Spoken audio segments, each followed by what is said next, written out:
दोस्तों, भारत की अंतरिक्ष एजेंसी इसरो ने चंद्रमा के दक्षिणी ध्रुवीय क्षेत्र के पास उतारे गए रोवर प्रज्ञान और लैंडर विक्रम के साथ संचार फिर से स्थापित करने के लिए आज प्रयास किए ताकि उनकी वेकअप कंडीशन का पता लगाया जा सके।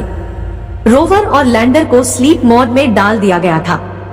लूनर नाइट होने के बाद 2 सितंबर को उन्हें सुरक्षित रूप से पार्क किया गया था। चंद्रमा पर एक दिन पृथ्वी पर 14 दिनों के बराबर होता है। इसरो ने चंद्रयान 3 मिशन पर अपने अपडेट में कहा, उन्हें कोई सिग्नल नहीं मिला है, संपर्क स्थापित करने के प्रयास जारी रहेंगे। दोस्तों, क्या होगा अगर चंद्रयान 3 का रोवर और लैंडर नहीं जगे हैं, और क्या चंद्रयान 3 को जगना जरूरी है या फिर नहीं, जानते हैं इस वीडियो में, तो बने रहिए हमारे साथ इस वीडियो के अंत तक। दोस्तों, चंद्रमा पर उजाला हुए कुछ दिन हो चुके हैं और अब पूरी दुनिया को चंद्रयान 3 के विक्रम लैंडर और प्रज्ञान रोवर के फिर से जगने का इंतजार है। Indian space research organisation ISRO को शुक्रवार को सफलता नहीं मिली, लेकिन अब भी पूरी उम्मीद है कि प्रज्ञान और विक्रम एक बार फिर से चार्ज होंगे और सिग्नल मिलने लगेगा। हालांकि इसे इसरो के कमांड सेंटर से एक्टिवेट नहीं किया जाएगा, बल्कि यह अपने आप चार्ज होकर जग जाएगा। ऐसे में आज भी उम्मीद जताई जा रही है कि हो सकता है कि विक्रम और प्रज्ञान एक्टिवेट हो जाएं। इसरो ने 2 सितंबर को एक्स यानी ट्विटर पर बताया था कि प्रज्ञान रोवर ने चंद्रमा पर अपना पूरा काम कर लिया है और अब उसे सुरक्षित रूप से पार्क कर दिया गया और स्लीप मोड में डाल दिया गया है। अंतरिक्ष एजेंसी ने कहा था, पेलोड एपीएक्सेस और लिप्स बंद है। इन पेलोड से डेटा लैंडर के माध्यम से पृथ्वी पर प्रेषित किया जाता है। फिलहाल बैटरी पूरी तरह चार्ज है। सौर पैनल 22 सितंबर 2023 को अपेक्षित अगले सूर्योदय पर प्रकाश प्राप्त करने के लिए तैयार है। रिसीवर चालू रखा गया है। वहीं अब तक दोनों मॉड्यूल्स के नहीं जगने के पीछे चांद पर रात के दौरान तापमान का काफी नीचे जाना माना जा रहा है। जब चांद पर रात होती है तब वहां का टेम्परेचर -200 डिग्री तक चला जाता है, जिससे दोनों मॉड्यूल्स के उपकरण काम करना बंद कर सकते हैं। दोस्तों, क्या होगा अगर चंद्रयान 3 का रोवर और लैंडर नहीं जगे हैं, आगे जानते हैं इस वीडियो में। दोस्तों, इसरो के वैज्ञानिकों के लिए एक लाइक कर दीजिए। लैंडर और रोवर को सुलाते समय इसरो ने कहा था कि अगर ये दोनों नहीं जागे तो ये भारत के चंद्र राजदूत के रूप में हमेशा के लिए वहीं रहेंगे। एजेंसी ने लिखा था, असाइनमेंट के दूसरे सेट के लिए सफल जागृति की आशा, अन्यथा यह हमेशा भारत के चंद्र राजदूत के रूप में वहीं रहेगा।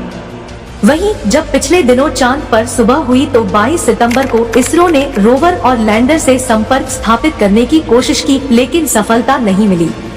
एनडीटीवी की रिपोर्ट के अनुसार एक्सपर्ट्स उम्मीद कर रहे हैं कि जिस तरह से चीन का लैंडर चैंग-ई 4 और रोवर U2-2 ने चांद पर रात बीतने के बाद 2019 में फिर से सिग्नल भेजना शुरू कर दिया था, उसी तरह भारत का विक्रम और प्रज्ञान भी दोबारा एक्टिव हो जाएगा। हालांकि अगर दोनों वापस नहीं भी जगते हैं, तो भी इसरो ने जितने काम के लिए चांद पर दोनों को भेजा था वह पहले ही पूरा हो चुका है। दरअसल यह पूरा मिशन 14 दिनों का ही था, जिसे पहले ही पूरा कर लिया गया है। अब अगर दोबारा सिग्नल भेजते हैं तो यह एडिशनल ही होगा और एक तरह का बोनस होगा। यह जरूरी नहीं है कि विक्रम और प्रज्ञान फिर से जग जाए, क्योंकि इसरो के पूर्व अध्यक्ष एएस किरण कुमार ने बीबीसी को बताया कि यह जरूरी नहीं है कि चंद्रयान 3 के लैंडर और रोवर जाग जाएं, क्योंकि चंद्रमा पर रात के दौरान तापमान -200 से -250 डिग्री सेल्सियस तक गिर जाता है और बैटरी को इसके लिए डिजाइन नहीं किया गया है। इसरो के पूर्व वैज्ञानिक तपन मिश्रा ने समाचार एजेंसी एएनआई को बताया कि विक्रम लैंडर और प्रज्ञान रोवर को मूल रूप से केवल 14 दिन तक संचालित करने के लिए डिजाइन किया गया था। उन्होंने कहा कि अगर वे पहली चंद्र रात में जीवित रहे तो वे और रातें गुजारने में सक्षम होंगे। उन्होंने कहा, अगर यह एक चंद्र रात तक जीवित रहता है तो मुझे यकीन है कि यह कई और चंद्र रातों तक जीवित रहेगा और यह संभवतः 6 वर्षों से अधिक तक काम कर सकता है। यह बहुत अच्छी बात होगी। वहीं विक्रम और प्रज्ञान के लिए बड़ी चुनौती -200 डिग्री सेल्सियस तापमान से बचने के बाद एक्शन में वापस आना होगा। यदि उपकरण चंद्रमा पर कम तापमान से बच जाते हैं तो मॉड्यूल वापस जग सकता है और अगले 14 दिनों तक चंद्रमा से जानकारी भेजने का काम कर सकता है। इसरो के वैज्ञानिक संपर्क स्थापित करने के प्रयास जारी रखेंगे और संपर्क मिलने की उम्मीद तब तक जताई जा रही है जब तक चंद्रमा पे फिर से रात न हो जाए, यानी अक्टूबर महीने के पहली सप्ताह तक। दोस्तों, हमारे चंद्रयान 3 के लिए आप अपनी राय कमेंट बॉक्स में दे सकते हैं। वीडियो अच्छा लगा हो तो लाइक कर दीजिए और इसी प्रकार के वीडियो पाने के लिए चैनल को सब्सक्राइब करके बेल आइकन को ऑन कर दीजिए। धन्यवाद। जय हिंद, जय भारत, जय इसरो।